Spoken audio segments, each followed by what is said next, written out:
The White House says another meeting between President Trump and Russian President Vladimir Putin is being planned for this fall in Washington. Amid widespread criticism, former Secretary of State John Kerry is speaking out against their first summit. Kerry called the president's meeting with Putin in Helsinki, quote, indefensible. Well, Kerry spoke with Face the Nation moderator and CBS News senior foreign affairs correspondent Margaret Brennan about his new book, Every Day is Extra. Margaret asked him about Monday's Trump-Putin news conference. I found it shocking.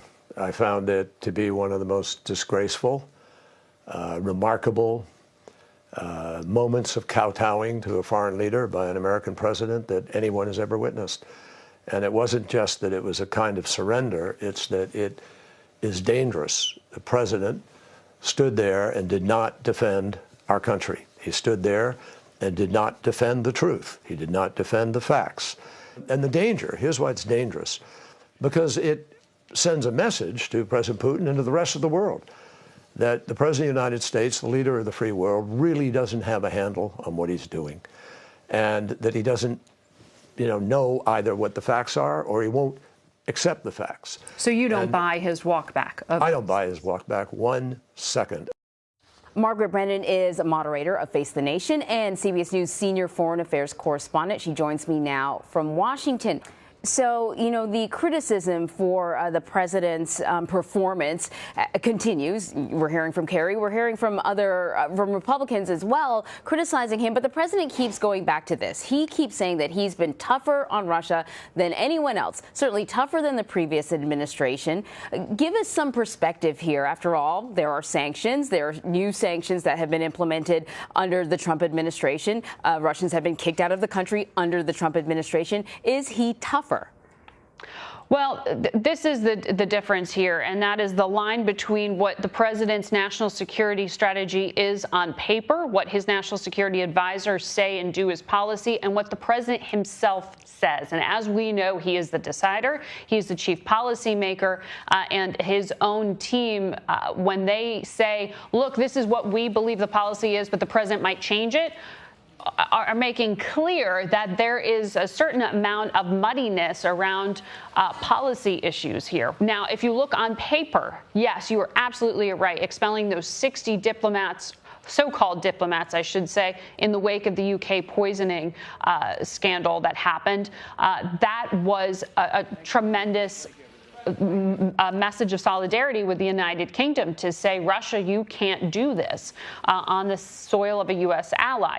We should also point out that the Trump administration, under their former Secretary of State Rex Tillerson, expelled so-called diplomats and shut down what was a key hub for their cyber spying operations out on the West Coast in San Francisco by shuttering that consulate. You also have the arming or the willingness to present arms to Ukraine, something that the Obama administration was not willing to do. So you have a number of policy measures that are indeed strong positions, but then the undoing of this policy of isolation, and make no mistake, that's what inviting Vladimir Putin to the Oval Office is. It's a statement that Russia, it is no longer you on the ropes versus us and all of our friends.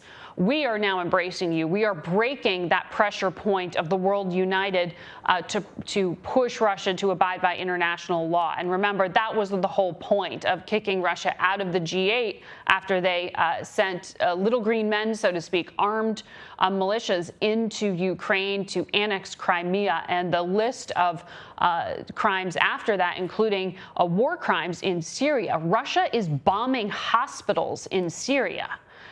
This is an issue when the president says things like we can partner with them for humanitarian grounds. That not calling out Vladimir Putin for crimes like that is something that a lot of national security officials on his own team are not comfortable with. And the criticism has been sustained, though it was sort of at its peak right after the Helsinki press conference. It still continues, and it's bipartisan. And in fact, Congressman Will Hurd of Texas wrote an op-ed published yesterday, and he writes in that op-ed, quote, the president actively participated in a Russian disinformation campaign. Republicans have criticized the president before, certainly. We've heard from some of the Republicans that are typically critical of the president, like Jeff Flake. But Congressman Hurd has a background in intelligence, and he's usually a pretty level-headed guy. Congressman Hurd has taken a more moderate position on a number of issues, including on immigration. He is one of those Republican border state congressmen who was pushing for some sort of vote just a few weeks ago, if you remember, that ultimately failed to get an immigration overhaul. So he is a Republican, one you would characterize more as a traditional moderate. A Reagan Republican, not necessarily a Trump Republican, but certainly because of his background in intelligence. I think he says he served for nearly a decade at the CIA as an agent, that this is something for him to stand up and accuse the president of being a victim of manipulation by a foreign government and an adversary of the U.S. is a tremendous charge. So it is interesting to see. He is facing a tough race in November for re-election, and we will have to see if he pays the price or if he is rewarded for standing up on what he says are his principles. So yesterday we got a bit of a bombshell in the form of several tweets. First, we found out that there would be a second meeting with Vladimir Putin, and then we found out that it would happen at the White House. What are U.S. officials saying about Putin visiting the White House? Well, the White House is trying to say this is not a surprise, given that they acknowledged there was the possibility of a potential meeting back in March, but the Russians are characterizing it as a bit of a surprise here.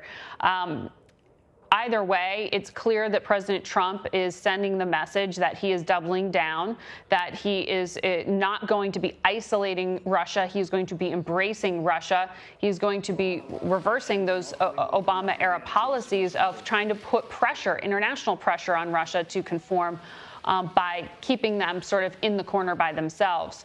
But really, some of this is an acknowledgement that President Trump needs a second bite at the apple. He didn't get any of the agreements he said he wanted going into Helsinki. There is no nuclear arms control agreement that was hammered out. There was no deal brokered in Syria regarding Iran. There was no big agreement for him to come out and announce at the end of that more than 2-hour one-on-one. So he wasn't able to say to the American people, the reason I took this political risk was to get you this national security interest delivered, and here's how you're safer because of it. What the White House is saying is we need another meeting to get there. Okay, and we will be watching this fall to see if that meeting actually happens or not. Margaret Brennan, thank you.